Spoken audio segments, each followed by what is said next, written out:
a la hora de abordarlo, a ver, se me ha ocurrido hacer como un pequeño chequeo de madurez.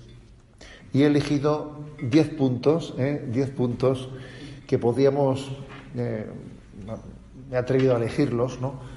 Seguro que podrían haber sido menos o podían ampliarse, pero cuando uno se atreve a hacer una cosa de estas, obviamente está poniendo un grado de atrevimiento, de subjetividad a la hora de explicar, ¿no? o de presentar, ¿no? Pues cuál es el ideal de un joven como vosotros, de un joven varón que está en la universidad, que ha descubierto un carisma. Bueno, ¿cómo podríamos hacer un chequeo de madurez? ¿De acuerdo? Bueno, pues como digo, con temblor y temor, ¿no? Y con conciencia de que es un poco atrevimiento por mi parte, ¿eh? Ahora aquí lanzar yo aquí 10 elementos, ¿no? Que cuando vamos al médico hacemos un chequeo, nos hacen un chequeo de sangre, etcétera, un análisis de sangre, miramos a ver si hay asteriscos, ¿no? Dice, aquí me han puesto un asterisco y parece que eso aquí salta el colesterol, o bueno, esas cosas que vosotros todavía no sabéis porque sois jóvenes y que cuando uno ya es un poco mayor no sale sin asterisco, pero vamos casi seguro, ¿no? Bueno, pues eso a nivel espiritual es posible que los asteriscos salten con más facilidad que los del análisis de sangre, Bueno.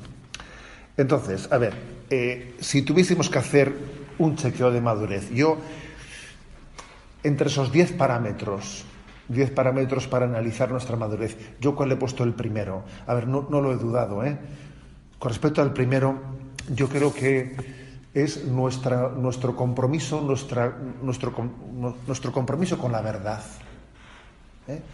El que partamos de que tenemos una conciencia. Y esa conciencia, somos siervos de esa conciencia. El hombre está llamado a ser esclavo de su conciencia y dueño de su voluntad.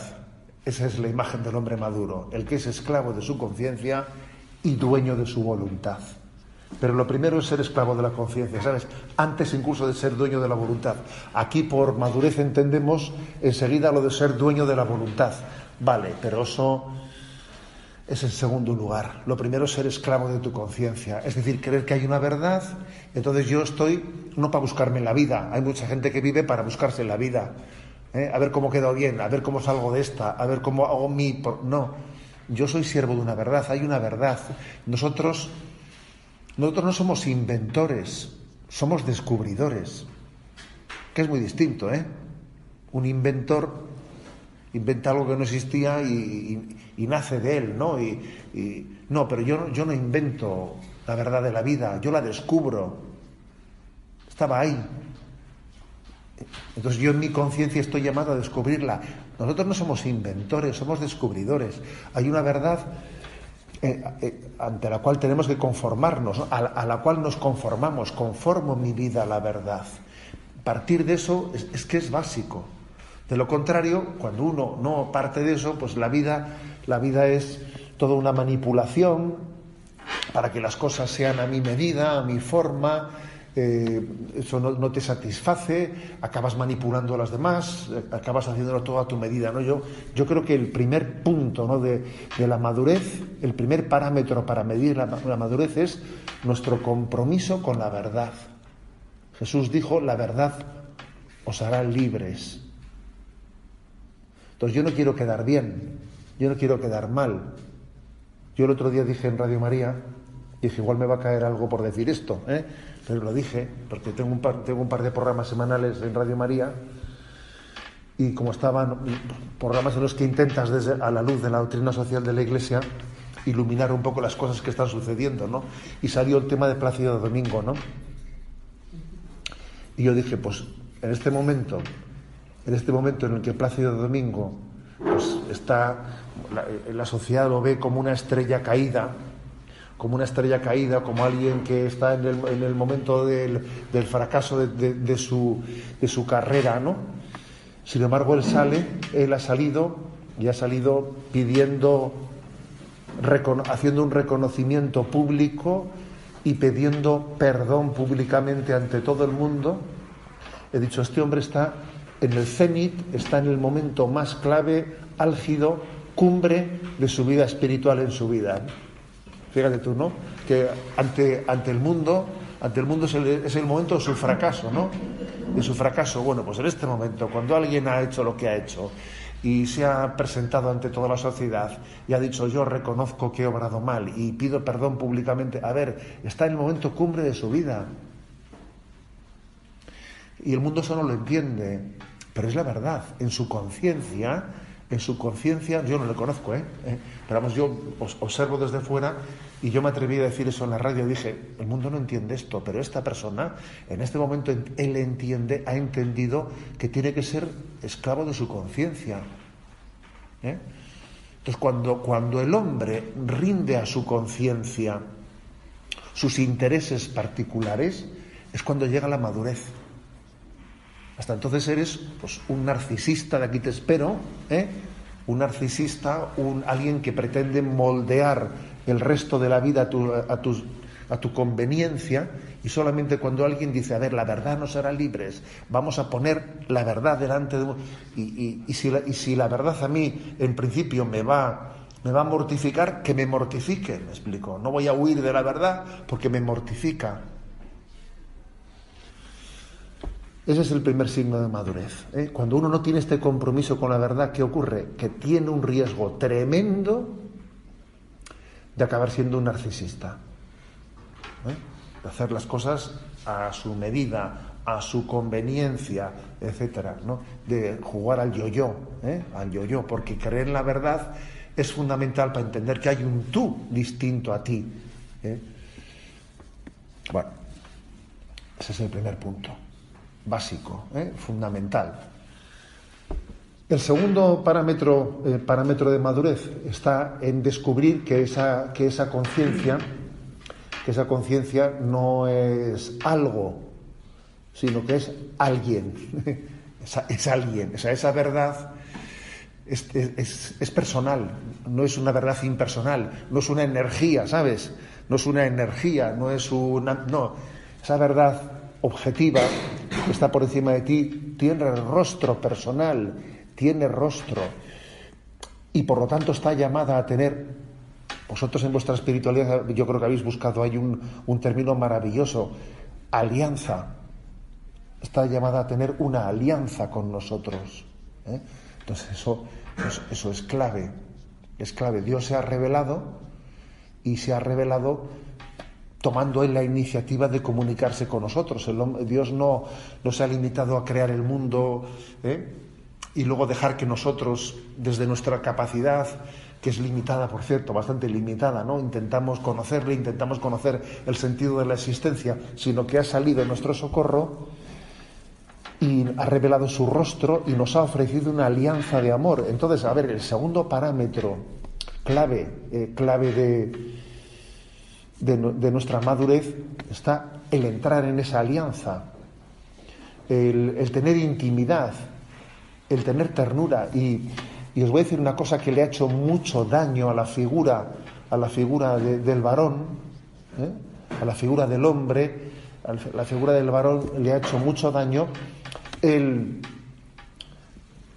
pues en unos ciertos rasgos culturales que a veces han tenido determinada fuerza y presencia, ¿no? En muchos de nuestros contextos culturales, es el oponer la figura del varón a la de la ternura, ¿no? Y como si la intimidad espiritual fuese cosa más propia de las mujeres que de los hombres. Parece que los hombres, ¿sabes? Tenemos que dar cierta imagen de ser los duros, o que no tenemos esa sensibilidad. Y es verdad que generalmente ha solido ser la madre la que en el contexto de la familia ha podido tener esa...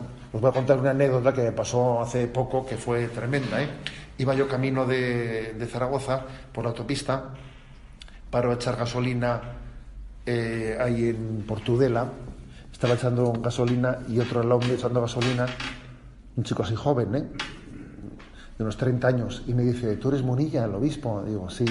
¿Tú eres aquí? Digo, no, sí, yo soy de San Sebastián también. Tal. Y bueno, pues me dice, unos segundos, me dice, el caso es que yo estoy casado por lo civil y tal. me llamó la atención que me dijese eso, vamos a pagar, ¿no? Y le digo, ¿quieres que tomemos un café? Y dice, pues bueno, tomamos un café, aparcamos el coche. Y el hombre, pues nada, enseguida empezó a hablarme y me dice, yo estoy casado por lo civil, dice, porque se murió nuestra madre, dice. Si nuestra madre viviese, yo seguro que estaría casado por la iglesia, dice, porque de esas cosas se ocupaba ella. Y dije, madre mía, dice, tú fíjate, ¿no? O sea, es verdad que a veces, en determinadas culturas, por ejemplo, la cultura vasca ha sido una cultura muy de matriarcado, ha sido una cultura muy matriarcal. Que eso tiene su aspecto positivo, pero tiene su riesgo, porque claro, la madre adquiere, ¿no? Pues un compromiso, un peso tan grande en la transmisión de los valores y de la fe, que claro, pues el varón especialmente, el varón tiende a pensar, a ver, estos valores son más, el hijo quiere decir, tiene el riesgo de pensar estos valores son más femeninos que masculinos, ¿sabes? Porque son las madres las que los transmiten. Es así, inevitablemente uno tiende a pensarlo. Pero es que yo soy un machito, ¿eh? Entonces, bueno, ahora porque soy niño, pero cuando crezca tendré que coger el rol de mí. Claro, y eso es un riesgo muy grande, ¿no? El matriarcado que en algunas culturas hemos vivido, ha tenido muchos aspectos positivos, pero está claro que lo que es signo de madurez es la alianza, también la alianza matrimonial, en la que tanto el esposo como la esposa asumen y comparten plenamente los grandes valores. No se puede decir que este gran valor se lo dejo al otro, no, porque eso o se vive al unísono o ahí tarde o temprano va a entrar en una crisis, ¿no? Entonces, este es el segundo parámetro de madurez, el que nosotros no únicamente seamos esclavos de nuestra conciencia, sino que estemos plenamente abiertos a la alianza que Dios hace con nosotros, a la ternura que Dios muestra en su alianza con nosotros, ¿no? Y que la fortaleza del varón no sea para nosotros, ¿no?, ningún tipo de falso refugio para no acoger la ternura de Dios que se revela. En tercer lugar, otro parámetro, que es el parámetro de la vinculación. O sea, Dios nos ha querido en comunión, nos ha querido vinculados. Entonces, por ejemplo, un signo de madurez es que alguien tenga una experiencia fuerte de amistad. Tengo amigos fuertes. Y cuando digo fuertes no digo cachas, no, me refiero a otra cosa, ya me entendéis, ¿eh? Quiere decir que son amistades fuertes, de esas que te puedes fiar de ellas, amigos que tiran de ti para arriba, Tengo la amistad también, tengo también el concepto de tener un grupo de referencia, como puede ser este mismo en el que estamos, ¿no? Aunque yo no os haya conocido hasta ahora, pues obviamente aquí tenéis una gran oportunidad para que alguien se sienta vinculado con un grupo de referencia en el que existan liderazgos que tiren de ti para arriba, ¿no? Eso es muy importante, ¿no? O la vinculación familiar, claro. Una persona vinculada, un signo de madurez es la vinculación. Porque esta sociedad nuestra se caracteriza por desvincularnos, por hacer sujetos desvinculados en la familia, desvinculados de las instituciones. Tú hoy en día haces una encuesta y todo el mundo desconfía de las instituciones, desconfía de todo. ¿Eso qué hace? Que tú estés aislado, con tu móvil, con tu tal, es totalmente manipulable. Nuestra sociedad prefiere tener como interlocutores a personas desvinculadas, porque el que está desvinculado al final va a necesitar agarrarse a falsas seguridades. Y en esas falsas seguridades va a ser fácilmente atrapado. El consumismo, en las ideologías, en el pensamiento único, fácilmente va a ser atrapado, ¿no? Entonces, el poder tener una personalidad, obviamente requiere el que uno tenga vínculos, ¿no? Vínculos que él sabe que los está teniendo con ámbitos sanos, con el familiar, con el grupo de referencia eclesial, repito, amistades fuertes. San Agustín, si habéis leído el libro de las Confesiones de San Agustín, Es emocionante cómo él hace una loa a la amistad cristiana. Y yo creo que hay una crisis fuerte de amistades, de experiencias de amistades, porque nos hemos fallado fácilmente unos a otros y existe una especie de desconfianza muy grande de decir aquí todo el mundo va a lo suyo, ¿no? Todo el mundo va a lo suyo y no te fías de que alguien crea en ti, o sea, o esté dispuesto a ayudarte a ti, porque te las han jugado muchas veces y al final tiendes a no fiarte de nadie, ¿eh?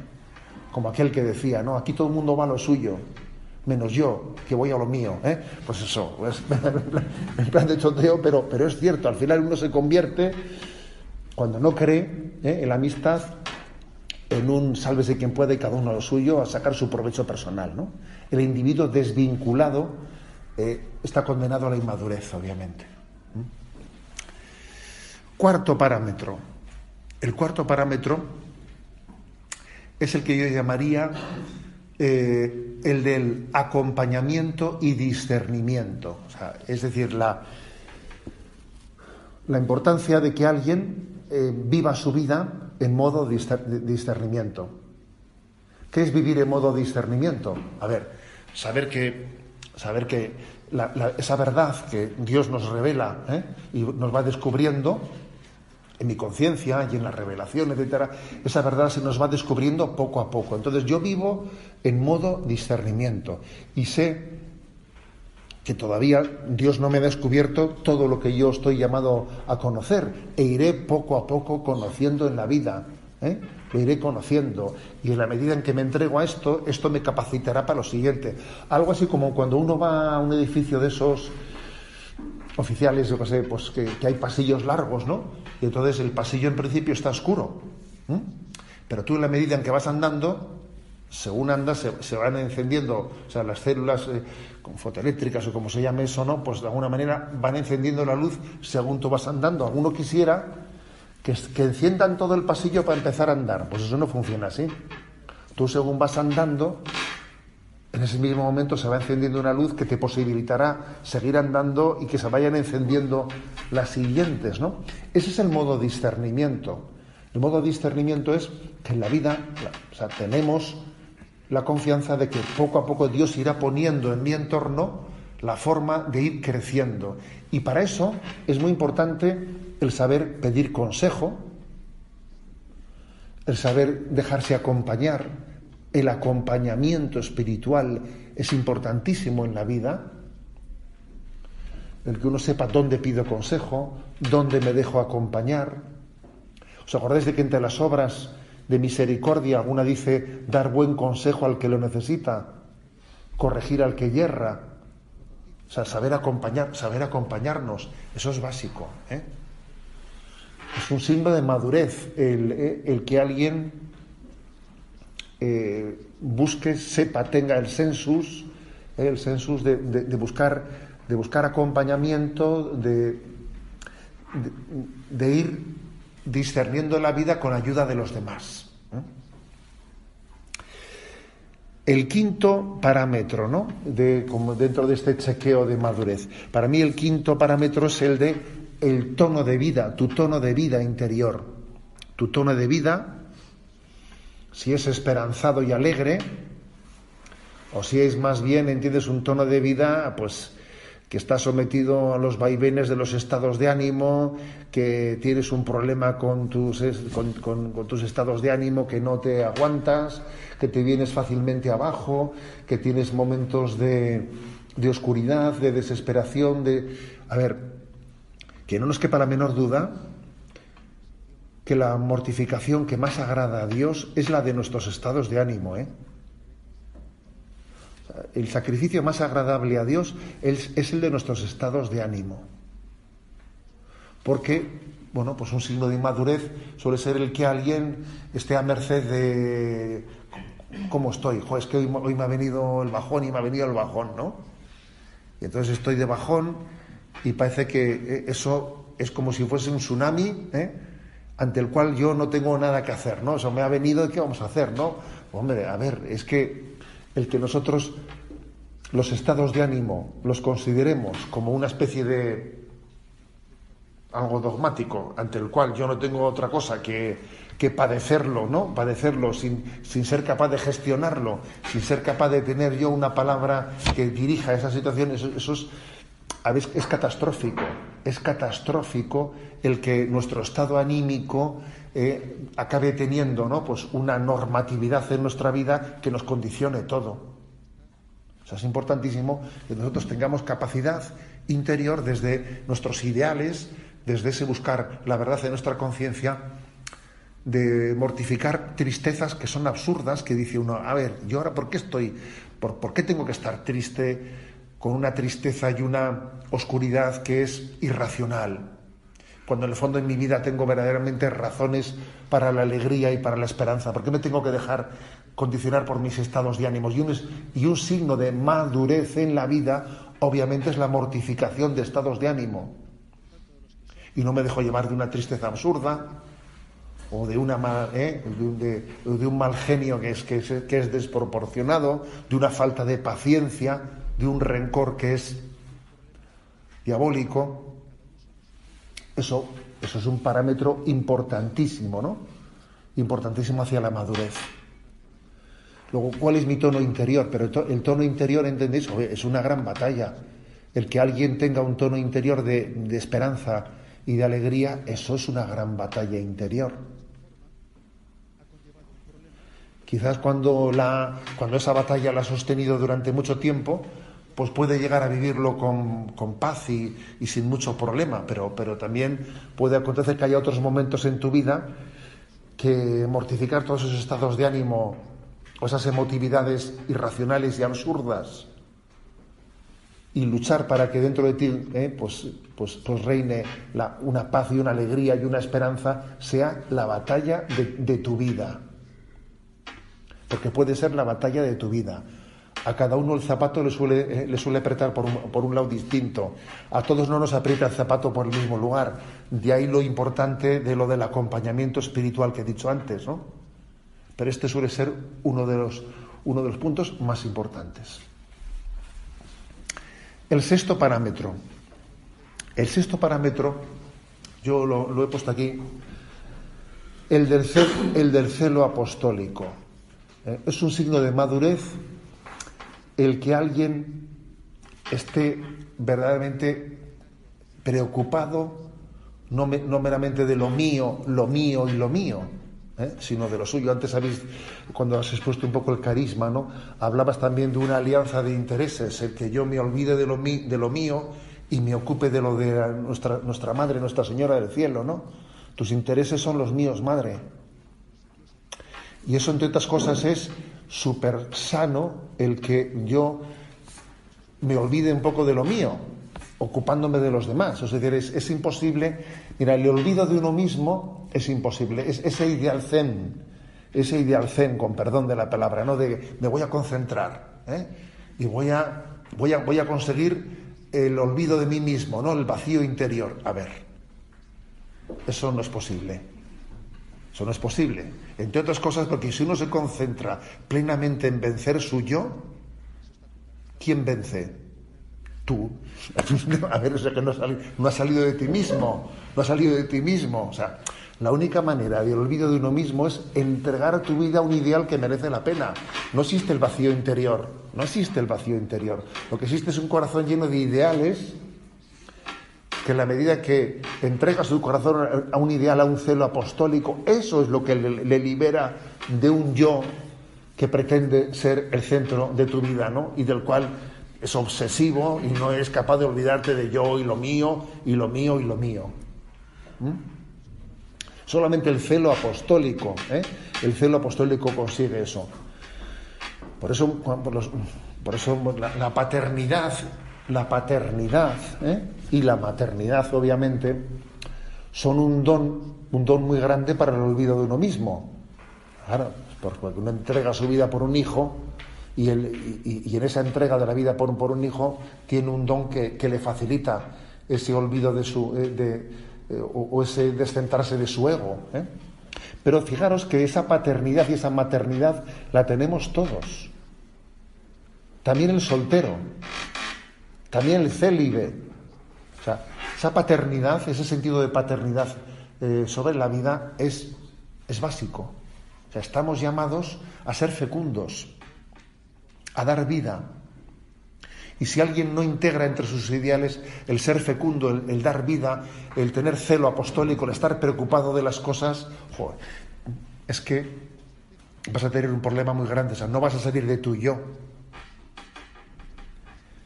Y hay un refrán por ahí en España, ¿no?, que dice: cuando el diablo no tiene nada que hacer, con el rabo mata moscas, ¿sabes? No, que yo lo aplicaría, que decir, mira, cuando tú no tienes una entrega apostólica, cuando no estás preocupado de retos importantes, bueno, vas a tener un peligro tremendo de que en tu inacción,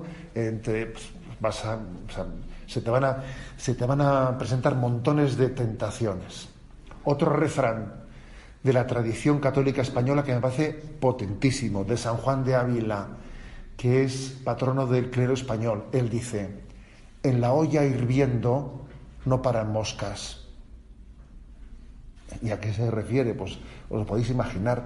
Cuando él dice en la olla hirviendo no paran moscas, quiere decir, si tu corazón está queriendo amar y entregarse a los demás, las moscas se te van a parar pocas, las tentaciones vas a tener muchas menos, ¿sabes? Ahora, como tu corazón no arde en celo de entrega a los demás, vas a tener moscas y moscardones y lagartijas por todos lados. Yo cuando descubrí esa cita de San Juan de Ávila me pareció bestial. En la olla hirviendo no paran moscas. Es exactamente este parámetro, el parámetro del celo apostólico. Séptimo parámetro: formación intelectual permanente. ¿Qué cosas os digo yo, especialmente a unos universitarios, ¿no? Pero he dicho permanente, fíjate, no he dicho en vísperas de examen, he dicho permanente. A ver, o sea, creo que es obvio, o sea, estamos llamados a estar toda nuestra vida en clave de formación. Tenemos que dar razón de nuestra fe, tenemos que estar enamorados de la verdad. Eso supone que tenemos un deseo de conocimiento más profundo de las cosas, de no ser unos chapuceros, de no mariposa, de no ir un poco superficialmente, no, sino abordar las cosas en su profundidad, ¿no? El hambre de verdad, el hambre de Dios te lleva a una formación permanente, a un estar siempre profundizando más en las cosas.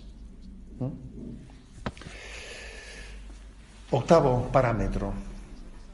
El octavo parámetro, a ver, es el de la fortaleza interior. Hoy en día se ha puesto de moda lo de la resiliencia, o ese término que seguro que habéis escuchado, ¿no? Yo creo que nuestra generación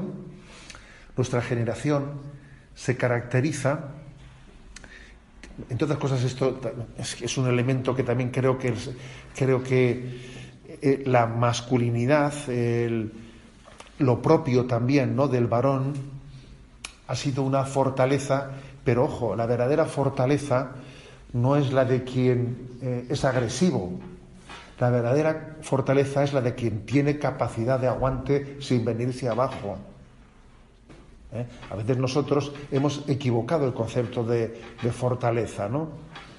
El buen boxeador no es el que da muchos golpes, sino el que, para empezar, tiene capacidad de encaje sin venirse abajo, porque como tú no tengas capacidad de encaje, dice, este tiene mucha pegada, sí, tiene mucha pegada, pero en cuanto que le pegan en el una, ¿sabes?, se viene abajo. Ese no es un buen boxeador, es que no lo es. La primera condición de la fortaleza es la capacidad de aguante, bueno, pues ser capaz de tener una tolerancia frente a las frustraciones. Las cosas casi nunca salen como las hemos previsto. ¿Os habéis dado cuenta de eso? O sea, pero es casi nunca, O sea, las cosas siempre las imaginamos de una manera, salen de la otra, en ocasiones con reveses potentes, con humillaciones, porque la vida nos trae humillaciones en esa especie de competitividades que existen, ¿no? A ver, y entonces para mí la fortaleza consiste Bueno, pues en que la autoestima que yo tengo no está en ese punto de comparación con los demás. Mi autoestima no se funda en que yo, comparativamente con los demás, esté quedando en mejor puesto, en peor puesto, sino que yo me quiero a mí mismo, entre otras cosas, porque Dios me quiere y porque las personas que me quieren me aceptan como soy, ¿no? Luego, digamos, lo que pueda haber en mi vida de reveses, de pruebas, pues tengo la capacidad de llevarlo adelante con confianza, y sin venirme abajo. Para esto, obviamente, la cruz de Cristo es muy importante. El abrazo a la cruz de Cristo es importante para que la virtud de la fortaleza, ¿sabes?, pues sea real en nuestra vida. Abrazar la cruz y saber que la cruz también Dios la hace fecunda. O sea, la vida nunca va a ser una alfombra de éxitos. No, eso no va a ser nunca. Y si lo es, échate a temblar. Desconfía de una situación de éxitos uno detrás de otro, y qué bien me van las cosas y qué encantado estoy de mí mismo, ¿sabes? Échate a temblar. Porque eso suena a que se está preparando una tentación gorda en tu vida, ¿sabes? Desconfía de eso. Somos hijos de la cruz de Cristo. Somos hijos de la cruz de Cristo. Y en todas las cosas grandes que haya en nuestra vida habrá cruz. En todo. Entonces es importantísimo. Nosotros somos hijos de la cruz. ¿Sabéis? Una de las cosas que a mí me emocionó es que los del Estado Islámico, cuando sacaron aquellos comunicados anunciando a los cristianos de Medio Oriente, ¿no?, que iban a por ellos y que pensaban acabar con ellos, les llamaban el pueblo de la cruz. Se lo decían como insultándoles, ¿no?, como si fuese un insulto, llamarles pueblo de la cruz. Y yo pensé, fíjate, no, ese insulto es nuestro gran honor, decir somos el pueblo de la cruz. O sea, nuestra vida está marcada por la cruz, ¿eh? Eso es básico. Sin eso no se forja en nosotros una verdadera fortaleza. Sin eso no hay parámetro de madurez. No se alcanza esa madurez.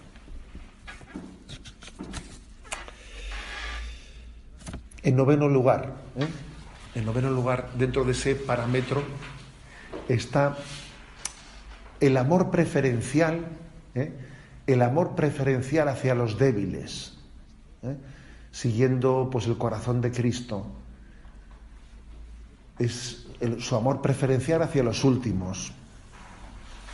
Ligado también, fijaros que yo creo que es importantísimo, no únicamente a un aspecto asistencial, que por supuesto que es prioritario, sino también a que seamos enamorados de la doctrina social de la Iglesia.